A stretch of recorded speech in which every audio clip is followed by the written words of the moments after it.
Week 3 of the NFL was absolutely insane. Between all the upsets and blowouts, this was probably the most interesting and intense week of football all season. But nothing was more crazy than the Miami Dolphins beating the Denver Broncos 70-20. Like, what just happened? The Dolphins scored 70 points. That's unheard of in this day and age of the NFL.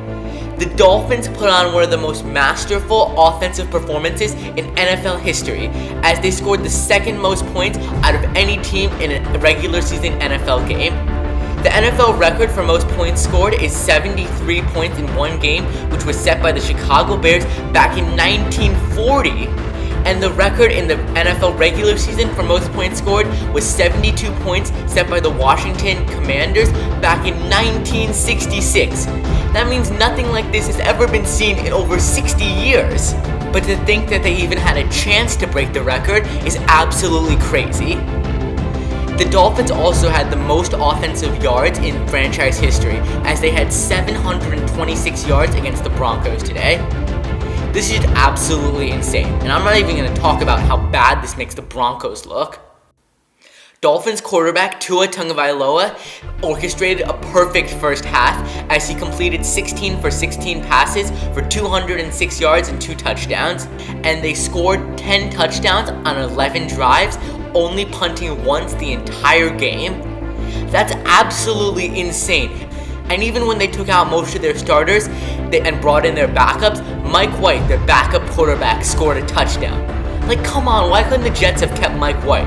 He would have been 10 times better than Zach Wilson. And while the Dolphins continue to amaze the NFL with their high-flying offense, my New York Jets just continue to disappoint, as they lost 15-10 to the New England Patriots in just a sloppy and terrible game. Zach Wilson still doesn't look any better, and even our run game looks bad.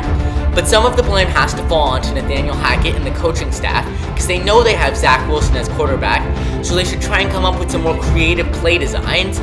And also, why aren't we running the ball more? Breece Hall only had 12 carries in this game. Give Breece the ball more. Between him, Dalvin Cook, and Michael Carter, we should be running the ball more than 30 times a game.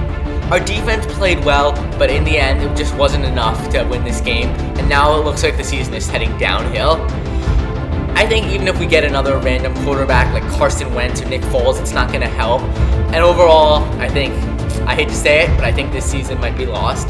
Now, I hope we can do well, and I think there's definitely still a chance if our defense can step up, but I just don't know. It's going to be a tough season for Jets fans. But hang in there, Jets fans. We just got to believe.